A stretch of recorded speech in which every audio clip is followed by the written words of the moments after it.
Hello and welcome back everybody. I'm here to bring you some information on No Man's Sky.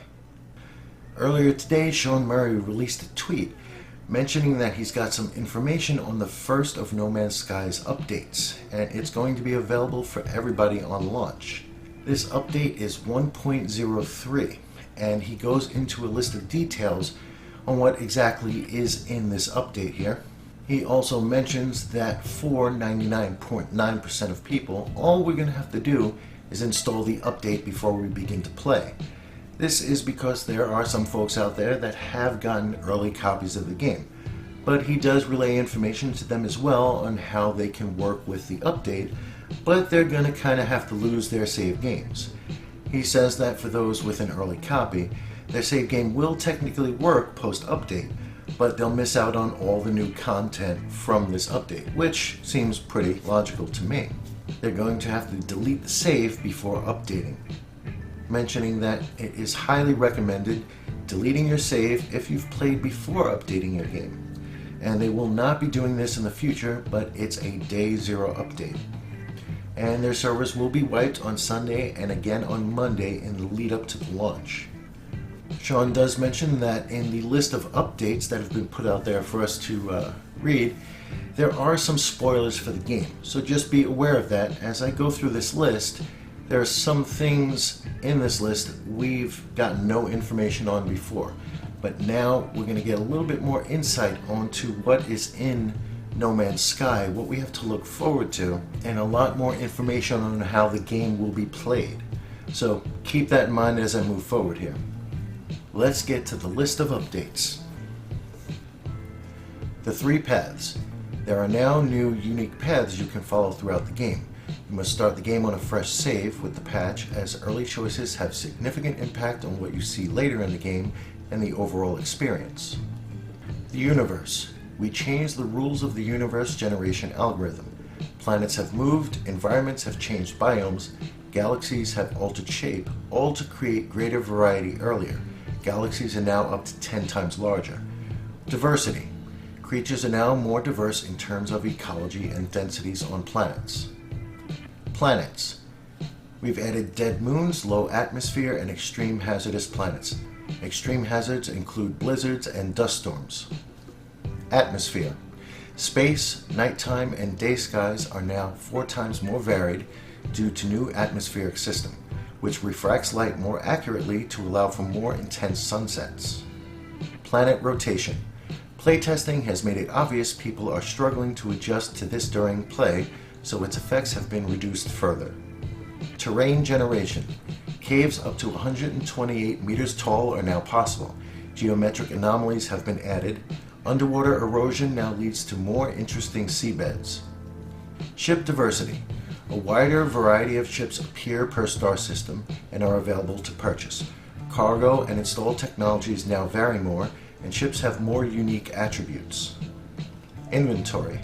Ship inventories now store 5 times more resources per slot. Suit inventories now store 2.5 times more per slot. This encourages exploration and gives freedom from the beginning.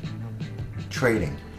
Trading is deeper. Star systems and planets each have their own wants and needs based off a galactic economy. Observing these is the key to successful trading. Feeding. Creatures now have their own diet based on planet and climate. Feeding them correctly will yield different results per species, such as mining for you, protecting the player, becoming pets, alerting you to rare loot, or pooping valuable resources.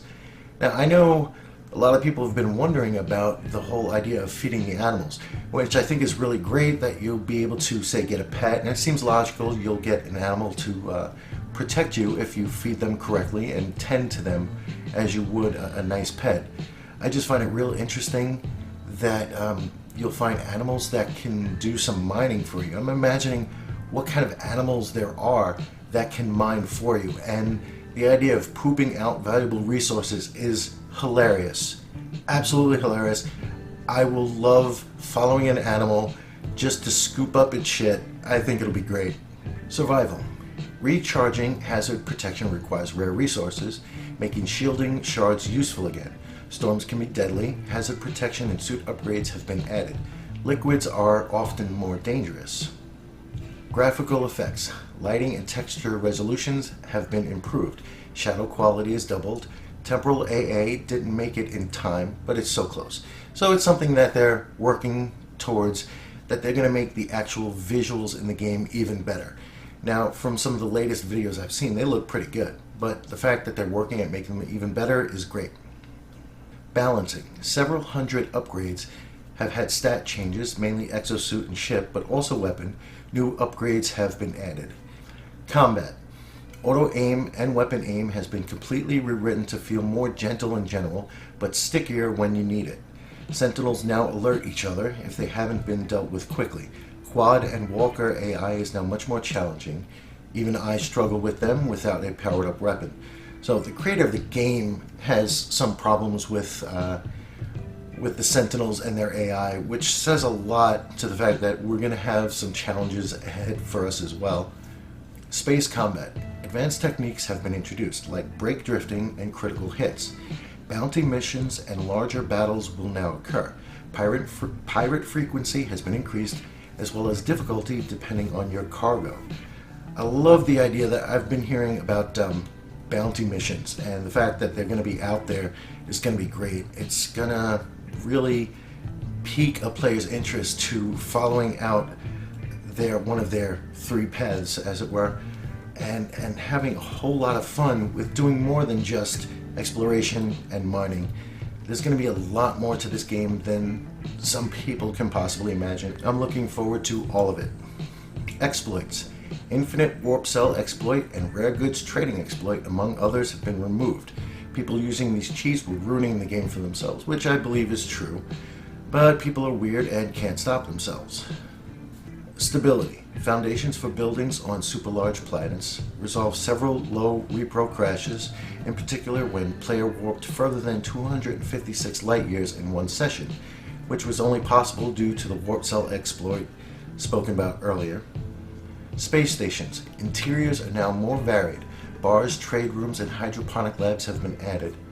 Now, I know we've seen a little bit of the space stations during some of the preview videos, but the fact that they're adding some more to this, there'll be more life involved, possibly running into NPCs and getting missions, or just feeling like each space station is its own instead of a generic cookie cut, building in the sky kind of thing. I like the idea that there's going to be so much more involved, so much unique sense of scope and scale, and the diversity that they're promising here, and I believe they're going to deliver on, is just amazing.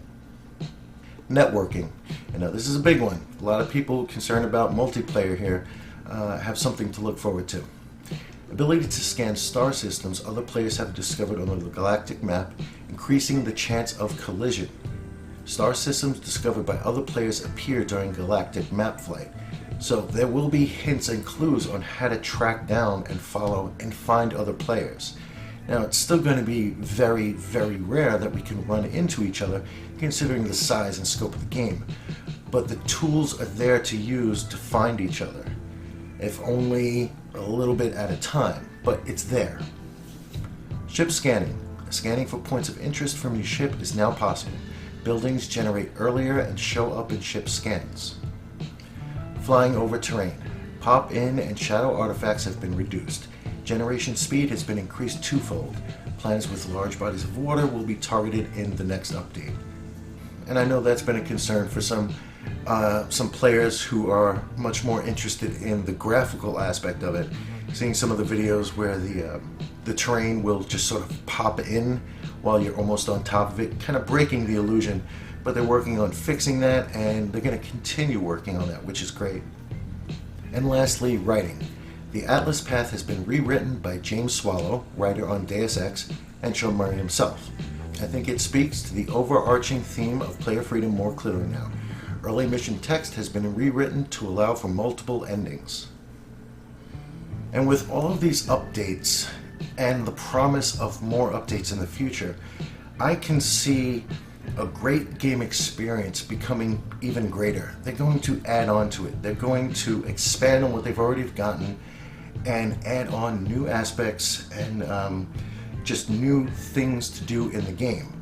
And I think it'll be adding a lot more into the realism so that a person cannot just play the game as they see fit, but even get into the role and role play whatever kind of character they've decided to play.